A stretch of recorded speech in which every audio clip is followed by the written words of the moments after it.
Hi, this is Gary with MACMOST.com. The best way to protect yourself from online scams is to learn about them. Here are 10 of the most common scams going around today.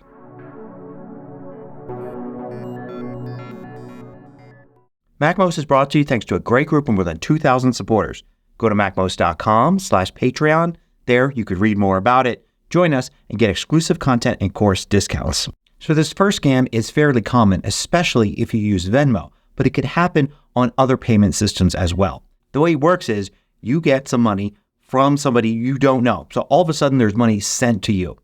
But then they send you a message saying that it was a mistake. They send it to the wrong person. A lot of times they'll include a sob story about how they need the money back as quickly as possible. They've got medical bills, whatever. So they want you to send them the money back. But the thing is, when you send them money back, that's a legitimate transaction. But the money they sent you, that was done either with a stolen credit card or maybe they faked the entire thing. So eventually you find out you never had that money that they sent you, but you already sent them the same amount of money back. They've closed their account, they're gone, and there's no way for you to get that money back. So the way to avoid this is that if you ever get money from somebody you don't know, don't interact with them. Instead, send a message to support for that system like Venmo, telling them about the unexpected transaction, and let the company's support handle it, not you. So this next scam happens when you're selling something online. Maybe you're selling on Craigslist or eBay, Facebook Marketplace, someplace like that. And you get an offer from somebody to buy it from you for more money than you've listed it for. Sometimes they'll say this extra money is because they want it shipped in a special way or they want to send somebody to pick it up, something unusual. What they're trying usually to do is to get you away from the payment system that is safe. So for instance, on eBay, instead of paying through eBay, they want to send you the money directly or send you a check or something like that. And then you might ship them that product and then find out their payment was no good and you no longer have the product and no way to get it back. In fact, some of the time they may actually pay the regular amount, but then when they actually pay you, it's more money. And then they claim it's a mistake and they want you to send the money back. Then it's like the payment from a stranger scam. And now you might be out the product and some cash. So the way to avoid this is simply don't let somebody take you to another payment system. If somebody doesn't want to use, say, eBay's payment system, they want to use something else, that's a red flag. Don't do it. Sell it to the next person. And remember, for online transactions, checks are pretty much worthless, even if the person hands it to you themselves. Though the bank might actually deposit the money the next day in your account, it could take weeks to find out that the check is fraudulent, and then your bank's going to take that money away from you. So in this next scam, you're the buyer of the product online. In its simplest form, you buy something from somebody and either you just don't get the product or you get an inferior product. Maybe, for instance, a knockoff iPhone instead of an actual iPhone. Maybe a much older MacBook than the one you thought you were getting. There are protections for this in various places where you buy things offline, but a scammer will try to take you away from that, saying that they could sell it to you cheaper or it's easier for them if you pay them in some other way. But of course, once you leave the system, then you have no recourse. You have no way to get your money back, to send the product back or any of that. Now, this happens a lot to Apple users because a very common version of this is somebody gets a MacBook and sells it online, but when you get it, you find out, maybe not for weeks, that the machine's actually stolen. And by that, I mean it actually has device management software installed. So this was a MacBook that was owned by a school or a company, and somebody either took it with them when they left their job or left the school or stole it from the school or company and is now reselling it. The thing is, that Mac's never going to be yours. It's always going to be controlled by that organization. There's no way to remove this MDM software that's controlling the Mac. This makes it very difficult to buy a used MacBook, especially from another person rather than a reputable company. So to avoid this, make sure you're not lured away from whatever marketplace you originally were on to another kind of payment system. And if you can, actually look at what you're buying in person before you pay for it. That's very important if it's a Mac or an iPhone or something like that. Not only should you look at it, but also make sure you learn what you should be looking for to make sure the device isn't remotely managed, that it's not stolen, and that it actually works. So lottery scams are pretty common. You get a message or an email or a phone call claiming that you won some sort of lottery or sweepstakes or other kind of prize. But you just need to pay $75 or something for some sort of paperwork or something like that. But of course, there is no actual prize. You pay the money, and if you're lucky, they just take that. If you're not lucky, they may actually take more from your credit card or steal some identity information. The way to avoid this is easy. If you get a message saying that you've won some money, ignore it. These are always scams. So this next scam preys on people who are searching for jobs. The way it works is there'll be a job posting, often on a legitimate job website. The job posting is fake, and when you apply for it, you get a message saying they're very interested, or maybe you got the job. But you've got to fill out a more detailed application, or they have to run a background check, and they're going to try to charge you a fee for this. Of course, there is no job. It's completely fake. They're just looking to collect the fee from you and then disappear. Or worse, they could be trying to steal all this information from you that you put on that background check form. To avoid this, be careful if a company that claims to offer you a job is asking you for money. It doesn't work that way. Determine if the company is a real company, and then call them and ask them about the job separate from the messages that you got. Often they'll tell you that there's no such job or nobody should be asking you for any money. So the tech support scam is pretty common.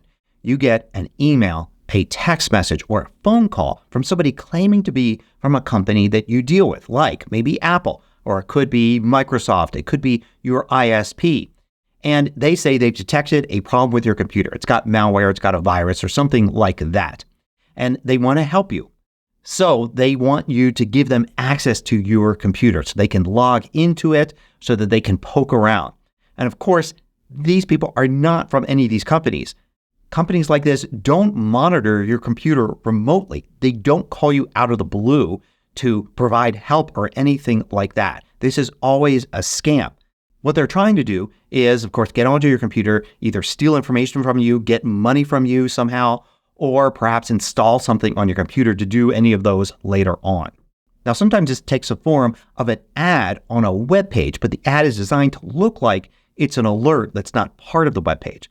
Other times, web pages will send you a notification. It comes up as a notification from that website, but it's not easy to tell that. So you get this notification and you think it's coming from your system, but after you click on it, it takes you to the scammer or the scammer's website or displays a phone number, that kind of thing. To avoid this, just remember these companies don't remotely monitor your computer. They're not going to call you out of the blue and offer to help you or anything like that. Just ignore all of it. So the apartment posting scam is similar to the job posting scam. But in this case, you're looking to rent an apartment or perhaps a house and you see a listing. But the listing is faked. They take images from a previous listing or the last time that house or apartment was put on the market, and they post it up just like they're the actual rental company. In particular, looking for people who are moving to town so they can't actually view apartments in person. They're doing it all online.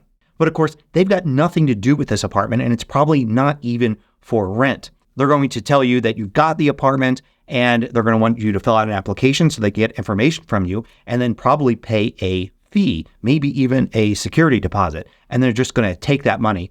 Then when you show up at the apartment, you're going to find out that it's not even for rent. So the way to avoid this, of course, is always insist on touring the apartment in person.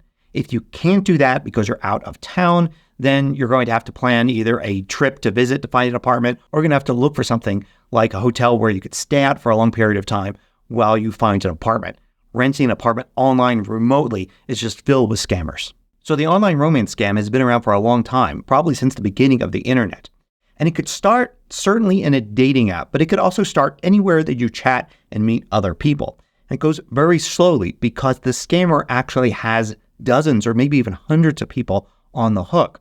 So they can take their time over days, weeks, months to befriend you and then let a romance bloom. And once they think you're on the hook, they may talk about some sort of financial problems that they're having, healthcare bills, or maybe they just want some money so they can come out and meet you for the first time. Often they'll avoid actually ever asking you for money, just telling you about their problems until you offer money. The people that run these are experts in psychology. They know exactly what to say. And often they're working with scripts and techniques that have been developed over decades of scamming people. So they're really good at saying just the right thing. Now, the way to avoid this is simply never to send money to somebody that you don't know in real life. But of course, the scammers are experts at getting you to do that. So another way to avoid this is to make sure that if you are starting an online romance, that your friends and family know about it and listen to what they have to say if they have concerns. The sheriff scam is a way for a scammer to get some really quick money. It can work in just minutes. So you get an email, a text message, or a phone call from somebody claiming to be from the sheriff's office or any other law enforcement agency. And they tell you that perhaps you've missed jury duty or you have outstanding parking fines. Something that seems kind of plausible, like you may have actually missed the notice in the mail or it didn't get to you. And they say that you're in big trouble, maybe that you're even going to be arrested soon.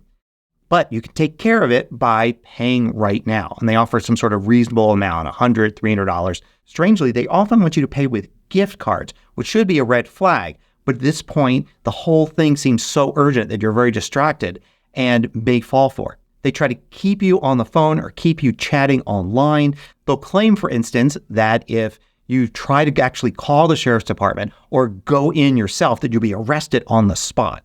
So to avoid this, just ignore them. A sheriff's department or law enforcement agency is not going to call you and ask you for money over the phone like this. It just doesn't happen. It's always a scam. And finally, there's the wrong number scam. This very often starts with a text message from somebody you don't know. And the text message is specifically designed to get you to respond to the wrong number. It might be something like, I'm at the restaurant waiting for you, or I'll pick up your kid after school today. Something to make you feel like you really should respond saying, oh, you texted the wrong number. And then they'll respond saying, thanks.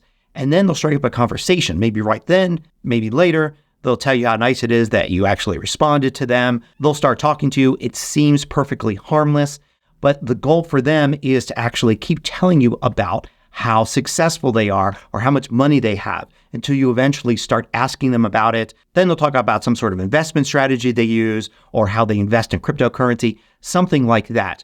They get you to actually ask them, how can I make money too? And they'll actually refuse to take money from you, sending you off to an app or a site that they say they use. But when you go to actually use it to invest, you'll find sometimes much, much later that it's a scam and they've just actually taken the money from you. The way to avoid this is simple. If you get a message from a wrong number, don't respond. It's almost always a scam. So let me finish with some basic rules. First, never assume that you're too smart to be scammed. From time to time, even experts get scammed. So you always want to be on guard, and overconfidence can lead you into trouble. Education is your best defense. Continuing to learn about scams, watching videos like this, reading about them is very important. The more you know about scams and how they work, the better your chances of recognizing a scam when somebody tries it on you. And since education is the best defense, the way to help others is to spread this information. Let friends and relatives know about these scams and how they work. Talk to them about it as an interesting topic to discuss, not a warning. The more that you could teach them about scams, the better their defenses will be. You need to do that before they become the victim of one of these scams. Once somebody is in the middle of being scammed, it's very hard for them to see what's going on and to admit that they're being scammed. If you liked this video, click the thumbs up button below to let me know. I publish new tutorials each weekday. Hit the subscribe button so you don't miss out.